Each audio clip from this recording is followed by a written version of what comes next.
Hello and welcome to Redmen News. It is our daily news show and today we are sponsored, I'm proud to say, by Unibet. So if today's video isn't enough transfer news and rumours for you, then do go over to Unibet's blog. They've got some fantastic writers actually over there, including Liverpool writer Gareth Roberts, editor of the Anfield Wrap. He writes there, he's done some great articles on there, I can truly recommend them. One of the ones that he did a couple of weeks ago now, but still makes perfect sense to me, is he did an article or a blog, I should say, about why Liverpool don't need Nabil Fekir. He's also done them on things like Mohamed Salah and why he should stay at Liverpool Football Club, and he's saying why Liverpool players shouldn't be leaving this club at this time. I can fully get behind each and every one of those articles. He's a fantastic writer and he is one of many. If you want to go over there and check that out, the link is in the description. We'll post one in the comments as well, of course, but do go over and check them out. They're supporting us, so please help them by supporting them as well. We are into the news proper then. An acclaim from Portugal this time. The midfielder's agent is set to meet with Liverpool and Tottenham, and this is Bruno Fernandes. Ross, first and foremost, Bruno Fernandes, rumours surfacing once again. Manchester United, Tottenham and Liverpool are all interested in signing. He's supposed to be meeting up with Manchester United officials and potentially Tottenham officials and potentially Liverpool officials. Do you believe it? Yes and no. It's hard to decipher out the crap, isn't it, when it comes to the rules. But like you said, it's one of those that just doesn't go away. When it resurfaces, you kind of think, is there something in that? You could probably rule Spurs out because they've made 2 signings, so I reckon that's them done for 3 years, maybe. Six. United have spunky money on Maguire and Wan-Bissaka. They've probably got nothing left in them. You know, if he wants to join Liverpool, or at least we're in a conversation, and that's where I kind of want to be. If they're a top player and we're in there, assess them. I think we're very good at, like, we look at loads of players. We don't always sign them, but, you know, Klopp's keen on their attitude, the personality, what they're like, you know, behind the scenes and stuff. And if they see him as a decent role at Liverpool Football Club, then I've gone past judging them now. Yeah. I'll wait till, if it's done, it's done. Fine. I've been years of going, who's that? Why we bought them? And then the ones that haven't worked out, we've got rid of. Like Dom Slangy hasn't worked out. Cut your losses, cut your losses. Well, listen, let's just delve a little bit deeper into the article, and you can see just here, Manchester United and Tottenham have been in conversations with the agent, Miguel Pino, that's the agent's name, and Liverpool are still claimed to be interested in signing the attacking midfielder. So reading between the lines there, Manchester United and Tottenham are in conversation, have been in conversation, but Liverpool are just claimed to be interested.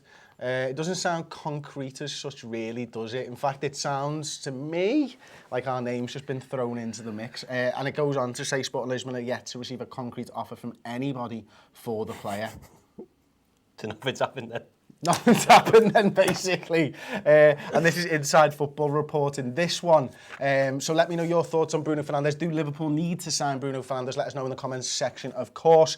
Before we move on, it is my daily plug for Redmen News. I did a plug yesterday. We were on about 7,372 subscribers. We're still on about 7,372 subscribers. Our news content is going there from Monday the 8th of July, so next Monday. So go over there. It's channel/UG. I'm not even going to try and bother. It's just ridiculous. If you search Redmen News, if you click the link in the description, if you click the link in the comments, you'll get through there. Subscribe. That's where all our news content is going to be moving forwards. Your support, as ever, is much appreciated. We're over to AS.com right now, and they are saying that Manchester United buying PSG and Milan are eyeing Dani Olmo, but also Liverpool's name is mentioned in this one. He's had an outstanding under-21s Euros final. He was man of the match, and now big clubs are interested in the striker, who is hot property, according to AS.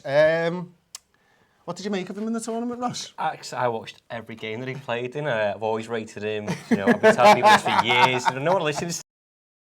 But then I woke up and then I Googled him and looked at his stats. How did he look on YouTube, mate? Didn't even go that far. Do you know what really helped was that like banging music? It really gets you in the mood, you know, a little bit. You know what I love about those videos more than anything? It's that minute and a half of shit at the start of the video. Yeah.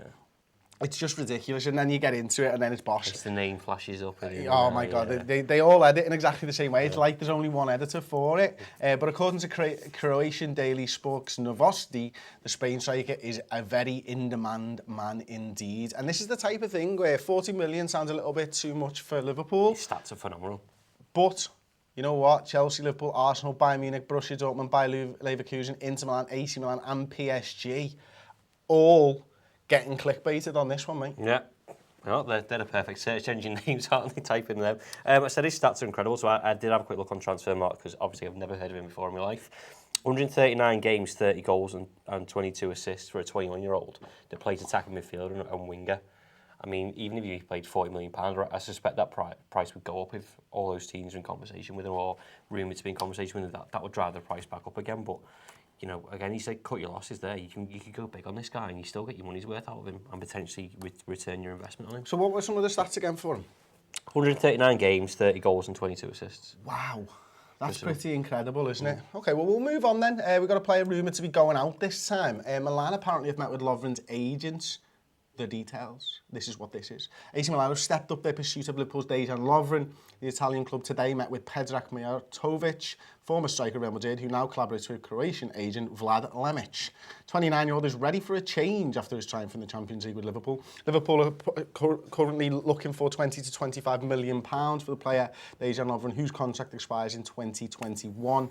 The salary is supposed to be a sticking point for Milan if they can agree terms with Liverpool, which I thought 25 to 30 million is about what Liverpool would want for Lovren. I don't really see the sense personally in selling him, but it doesn't sound to me like if AC Milan are quivering a little bit about the salary, £25 million might be a little bit too rich for their blood as well, Ross. Yeah, I think this one's up to Dejan Lovren. I think I wouldn't sell him. I'm with you. I think we've not moaned, but we suggested that Liverpool need a squad, we need depth and stuff, and we had it last season, and we won stuff. To get rid of him, a bit cut your nose off to spite your face. I think there's loads of rumours with the lit going by him and stuff, but he appears to be going elsewhere. He's a solid centre half. Okay, he might be third, fourth choice now, maybe, and that's why it comes down to him. He sees his future and looks at that and goes, "Well, Gomez has got a brighter future than me. Matip's performance has been absolutely incredible. Where am I getting my game time? He chooses to go on." I think that's where Liverpool say actually, 25 to 30 million maybe is a good price for him. Someone who's 29 going on, I think he's 30 this month, maybe next week actually. How much more are you going to get out of Dejan Lovren? Then his price is only going to come down, particularly if he doesn't play any games. For a business perspective, take the money. I suppose so. I mean, if he wants to go. The flip side, I suppose, of that is, 29, 30. We got a good couple of years out of Ragnar Klavan, didn't we? A little bit older than that. And, I think Dejan Lovren could do a job around Liverpool's squad for the next 3 or 4 years. But if he wants to play first-team football? Well, then, if he wants to play first-team football, then unfortunately I think he's probably going to have to move on because he's not probably going to break into this Liverpool side and the targets that we've set. We want to win the Premier League, we want to win the Champions League again. Or the other flip side, Liverpool just say, no, you're not going anywhere, we need you this season. Because, he's coming towards... Well, near the end of the transfer market because it closes before the season starts, doesn't it? So, you're searching around for people. People know you've got money, then you're paying extortionate fees for someone else. We all know that Klopp wants time with his players before they get back in. And actually, that brings us nicely on to the next story, which is now this one. It was nice. When will each Liverpool player return for pre-season? Now, we've obviously got players who are over in the AFCON, we've obviously got players who are over in the Copa America. If you scroll down through, this is Anfield's website, they actually, at the very bottom, they give you a rough time. So people who are going to have a full pre-season, the likes of Mignolet, Kelleher, Van Dijk, Lovren, Matip, Gomez, Trent, Robertson, Fabinho, Wijnaldum, Hendo, Milner, Lallana, Oxlade-Chamberlain, Shaqiri, Grujic, Jones, Camacho if he's still there, Wilson if he's still there, Woodburn if he's still there, Brewster and Origi. So that's good. We've got a huge, part of our squad going to be available for the full pre-season. The delayed start, now some of the, these are some of our better players. Some of our best players, in fact, Alisson and Firmino, anytime between the 14th of July and July the 28th. Now, depending on how far they go, July 28th, pretty late. But even later than that, Ross, Salah, Mane and Keita, sometime between July 26th and Premier League start day, August the 9th. Yeah, it's ridiculous. I think Firmino and Alisson, they're in the final now anyway, so it's probably looking towards the back end of that, the 28th of July, which is ridiculous. And then the other thing is, me and Tom were talking yesterday, the games come thick and fast. You've got obviously the pre-season games and stuff, but then there's the start of the Premier League, Community Shield, the Super Cup, and you've had to play like 2 games a week instantly. Okay, that's where we want to be, but we want to have the squad behind us. Kate is a mad one because obviously, as we discussed yesterday and the rest of this week, he's injured, but he's getting played, and there's a massive debacle going on around there. Mane and Salah, you almost want to reward them for being so good last season, and it's all been messed up or gone back, in my opinion. The fact they had a 3-week gap between that and the Premier League and the Champions League. Okay, they had a rest then, but then they've gone again straight away. You want them to have a little rest and go actually put your feet up, and then we go again, sort of thing. But they're not going to get that. You don't want to rush them back into training first time, particularly when we don't, or as of yet, we haven't bought a backup for Mane and Salah. some support. Okay, we've got Origi, we've got Shaqiri, but again, we've all said all summer we don't want to depend on them because we want to step up in quality, and that's where we should be. You're right. I mean, looking at that, I'll be honest. You know, Salah and Mane, just take those two names if they were able to both progress. And you're looking at the start of the season. What's your forward line first game of the season?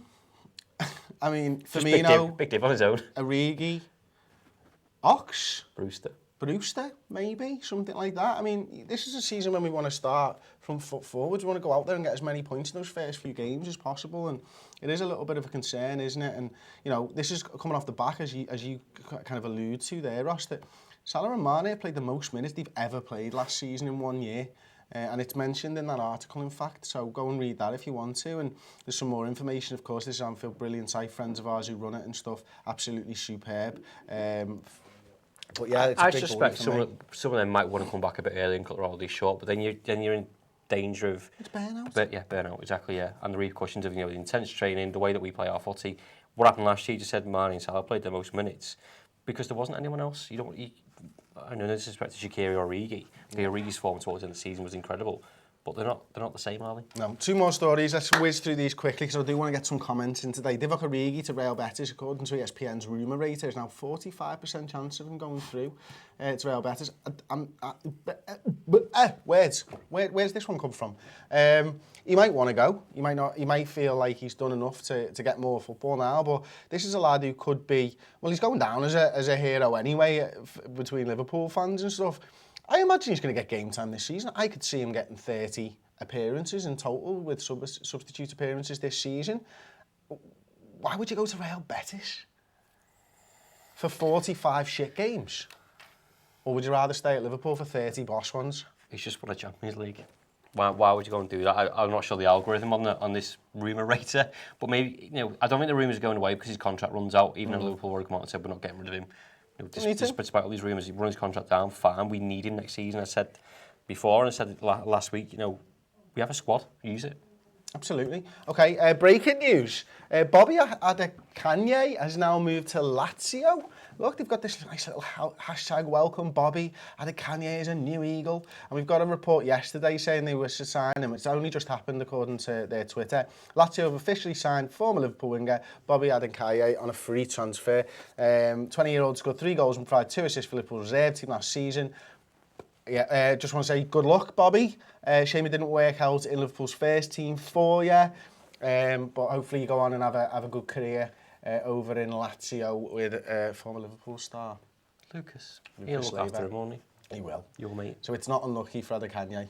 No, it's good because he's with Lucas Leiva. So, redmentv.com, we've got some belter shows in the bag. We've got some great shows. We've just recorded the summer football show. I'm trying to scout players like Michael Edwards in a 3-part video series. We've done left backs, we've done centre backs, we've got the forwards coming up next. We've looked at Naby Keita's injury in depth on Monday. Matron Pajak, episode 10 is there. It's £5 a month. You can subscribe now. See, we do podcasts, we do written, we do 30 shows, and it's £5 a month. And there's loads of articles on there as well. Ross and the team do a fantastic job on there. So many videos upcoming. Can't wait to really get into this season, to be perfectly honest with you. We'll be covering all of the pre-season friendlies and Liverpool home and away throughout the season. So we'll get into some of the comments then right now.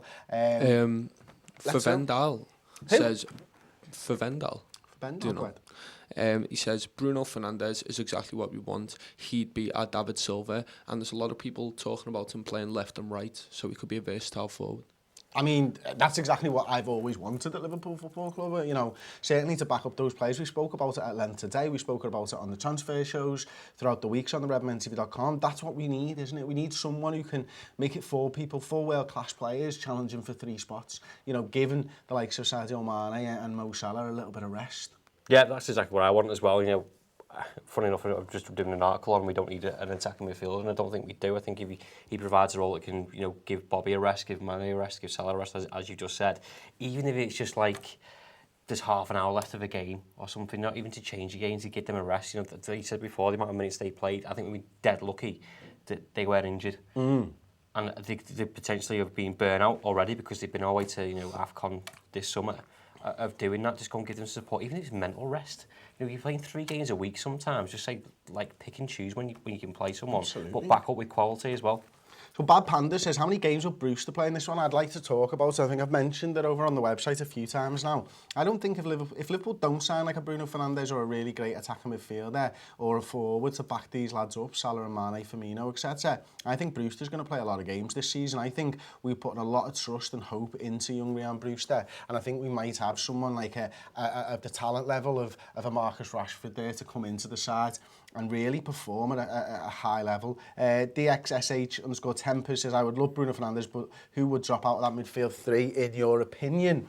I don't see him as a midfielder for us. I do see him as more of a versatile forward, personally, but the midfielders we've got is ridiculous, and you've got Chamberlain coming back again. There's a lot of pressure, and we don't know where he's at, and it's almost a bit of a gamble of where he's going to be at, but he's still a quality player. Towards the back end of the season, Henderson was so good in that forward role because we can trust Fabinho now. He adapted to his role. We've got him. Gini can play there as well. Look at the Barcelona game alone. He changed that as well as playing the 6. Milner can play there if he wants to. Okay, I think that people want, as Tom said, the David Silva for the creativity and the flair, but our play comes from our fullbacks. It's sound. Don't worry about it. Yeah, I agree with that. I absolutely agree with that.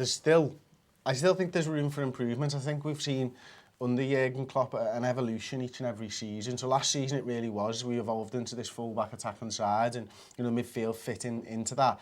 But we weren't playing that way when Alex Oxlade-Chamberlain was in there. Henderson had a little bit more of creativity from the midfield. So I wonder whether we're going to see that plus a bit of a creative midfielder as well, and whether we're going to see us evolve once again. So there you go, that has been the Daily News Show. It's been sponsored by Unibet. As I mentioned, do go over and check that blog out. The link is in the description. Some great stuff. It's not just Liverpool as well. If you are interested in what's going on around the world in football, breaking news all the time over on Unibet's blog, thank you very much for sponsors. Thank you very much for watching and supporting. Don't forget to check out Redmen News. Subscribe to that. We're launching Monday the 8th, and we'll see you next time. Tomorrow, in fact, for Redmen Daily News.